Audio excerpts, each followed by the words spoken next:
Greetings to you all. This is a photograph of me written by Margaret Atwood. Before we discuss the poem, let's have a look at the poet's life. Margaret Eleanor Atwood was a Canadian poet, novelist, literary critic, essayist, teacher, environmental activist, and inventor. She was born on November 18th, 1939. Since 1961, she has published 18 books of poetry, 18 novels, 11 books of non-fiction, 9 collections of short fiction, 9 children's book, and 2 graphic novels, as well as a number of small press editions of both poetry and fiction. Atwood has won numerous awards and honors for her writing, including the Booker Prize. She has received Booker Prize twice. Then Arthur C. Clarke Award, Governor General's Award, Franz Kafka Prize, Princess of Austria's Awards, and the National Book Critics and Pen Center USA Lifetime Achievement Awards, etc. A number of works have been adapted for film and televisions also. Atwood's works encompass a variety of themes, including gender and identity, religion and myth, the power of language, climate change and power politics, etc. Many of her poems are inspired by myths and fairy tales, which interested her from a very early age. Atwood is a founder of the Griffin Poetry Prize and Writers Trust of Canada. She is also a senior fellow of Massey College, Toronto. Atwood is also the inventor of the long pen device and associated technologies that facilitate remote robotic writing of documents. Now the present poem. This is a photograph of me. Actually, it appeared in the Circle game, which was a collection of poetry published in 1964. Actually, this collection opens with this poem. This is a photograph of me. The poem is written in free verse and it describes a blurry photograph to the audience. The image's implications continuously transform. As such, the photograph becomes a means of exploring the malleability of history and truth, particularly with regard to the suppression of marginalized voices. In doing so, it sets the stage for the rest of the circle game, which centers female perspectives and experiences that have long been subsumed under the male dominated histories. The poem is very short. Uneven lines and stanzas mirror the fragmented, ever-changing nature of history. So in this poem, the speaker begins to describe an old photograph from many years ago. The speaker notes that upon first glance, the image appears very blurry, all of its fuzzy shapes mingling on the photo paper. The speaker then guides the reader through the photograph. She gives us more explanation about the photograph. First, pointing out a fragment of an evergreen tree that creeps into the frame from one of its left corners. To write is an incline which the speaker says should be gradual.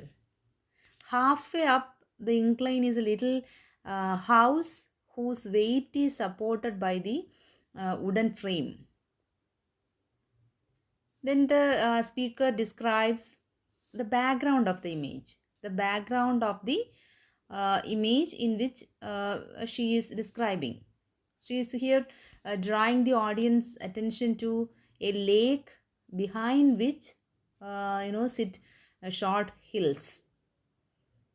The speaker claims here the parenthetical statement to have drowned on the day before the photograph was taken. The speaker points the audience back towards the lake at the center of the photo, where the speaker lies lifeless right beneath its surface. Here she explains that it is hard to make out the corpse's form, its exact size and position, because light reflects off the water, trapping the body's appearance. However, the speaker maintains that if the audience contemplates the photo for a while, they will be able to recognize the speaker.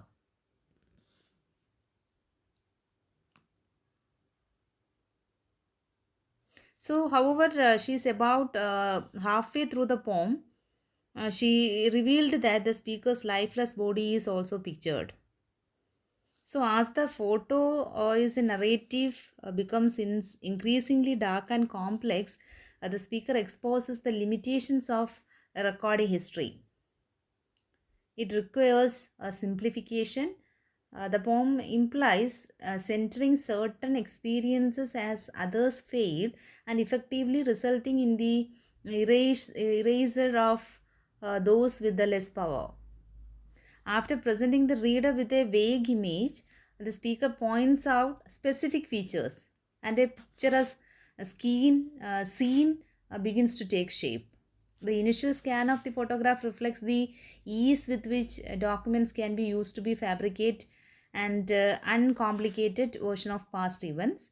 When first introducing the picture, the speaker emphasizes its cloudiness using descriptions like smeared, blurred, and blended. The speaker goes on to point out one corner of the photograph from which a tree emerges. In doing so, the speaker subtly hints that one's understanding of history materializes based on how that history is presented.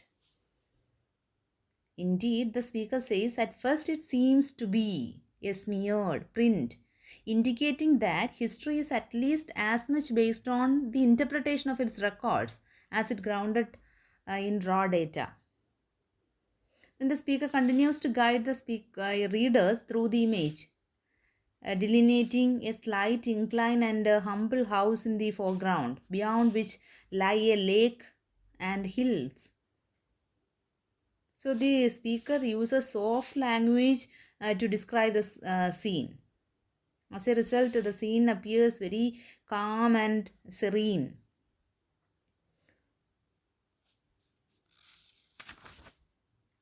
Another issue that is dealt in the poem is the subjectivity of truth. Throughout the poem, the speaker provides a commentary on the photograph and calls attention to particular details, shifting the reader's understanding of what the photograph represents. By providing multiple readings of the photograph and calling the reliability of even the speaker's own interpretation into question, the speaker reveals that one's understanding of the truth is always subjective.